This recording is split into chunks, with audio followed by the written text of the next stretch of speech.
ഹരി ഓം. സംസ്കൃത ഭാഷാ സഹായിയുടെ ഇന്നത്തെ സ്കോളർഷിപ്പ് ക്ലാസ്സിലേക്ക് എല്ലാവർക്കും സ്വാഗതം. നമ്മൾ 12 ടൈപ്പ് ക്വസ്റ്റ്യൻസ് പഠിച്ചു. ഇനി അടുത്ത 13ാമത്തെ എന്താണെന്ന് നോക്കാം. സന്ധിച്ഛേദം കുരുത. സന്ധിച്ഛേദം എന്ന് പറഞ്ഞാൽ പിരിച്ചെഴുതുക എന്ന് പറയില്ലേ, പിരിച്ച് പറയുക. ഉദാഹരണം തട്ടീക എന്താ, അങ്ങനെ പിരിച്ച് പറയാം. തത് പ്ലസ് ടീക, ഇങ്ങനെയാണ് ക്വസ്റ്റ്യൻ തരുന്നത്. തട്ടീക ചോദിച്ചിട്ട് അത് എങ്ങനെ പിരിച്ചെഴുതാം, ഇത് നിങ്ങൾ എഴുതേണ്ടുന്നതാണ്. തത് പ്ലസ് ടീക എന്നാണ്, അത് തട്ടീക.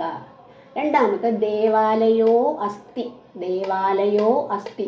നിങ്ങൾ എഴുതേണ്ടത് ദേവാലയ പ്ലസ് അസ്തി. ഇതൊക്കെ ഞാൻ നിങ്ങൾക്ക് സന്ധി പഠിപ്പിച്ചപ്പോൾ ഇതെല്ലാം എങ്ങനെയൊക്കെയാണ് വരുന്നതെന്നൊക്കെ പറഞ്ഞു തന്നു.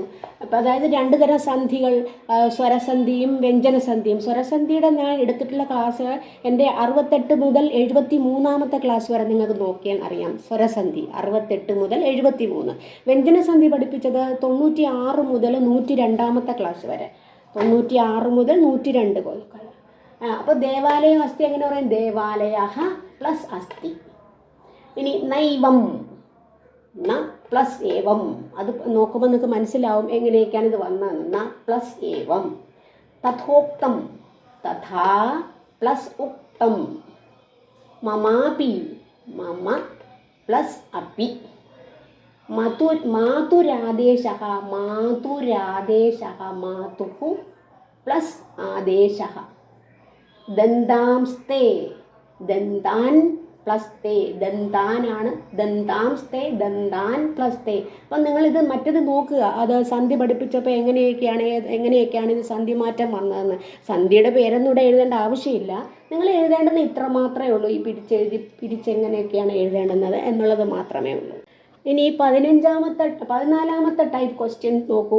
നേരത്തെ സന്ധി ഛേദമായിരുന്നു, ഇന്ന് സന്ധി രൂപം എഴുതുക. ഇത് സന്ധി ഛേദം തന്നിട്ട് അതിൻ്റെ രൂപം എഴുതണം. അതെങ്ങനെയാണെന്ന്. കൃത്വാ പ്ലസ് ഏവം, കൃത്വാ പ്ലസ് ഏവം, കൃത്വൈവം. ബഹിഹി പ്ലസ് ആഗച്ഛതി. ബഹിഹി ഇവിടെ വിസർഗമാണ്. അപ്പം വിസർഗസന്ധി പഠിച്ചതിലുണ്ട്, വിസർഗസന്ധിയാണത്. ബഹിഹി പ്ലസ് ആഗച്ഛതി, ബഹിരാഗച്ഛതി. ഏവ പ്ലസ് ഉച്യതേ, ഏവോച്യതേ. കവിഹി പ്ലസ് അപി. ഇവിടെ അതുപോലെ വിസർഗം വന്നില്ലേ. കവിഹി പ്ലസ് അപി, കവിരപി. ഇവിടെ നോക്കുമ്പോൾ അറിയാം ഇത് രേഖമായതൊക്കെ എങ്ങനെയാണെന്നൊക്കെ. കവിഹി പ്ലസ് അപി, കവിരപി. വാക് പ്ലസ് ദാനം, വാഗ്ദാനം. ഗായായ മാറുകയുണ്ടോ. വാക് പ്ലസ് ദാനം, വാഗ്ദാനം. മുനിഹി പ്ലസ് സു, മുനിഷു. മുനിഹി പ്ലസ് സു, മുനിഷു.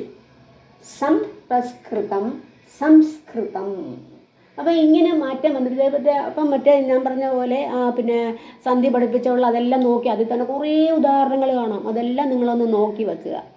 സംസ്കൃത സ്കോളർഷിപ്പിന് എഴുതാൻ പോകുന്നവർ അതെല്ലാം നോക്കി വയ്ക്കുക. അപ്പോൾ ഇന്നത്തെ ക്ലാസ് ഇവിടെ പൂർണ്ണമാകുകയാണ്. അടുത്ത ക്ലാസ്സിൽ കാണുന്നവരെ എല്ലാവർക്കും നമസ്കാരം.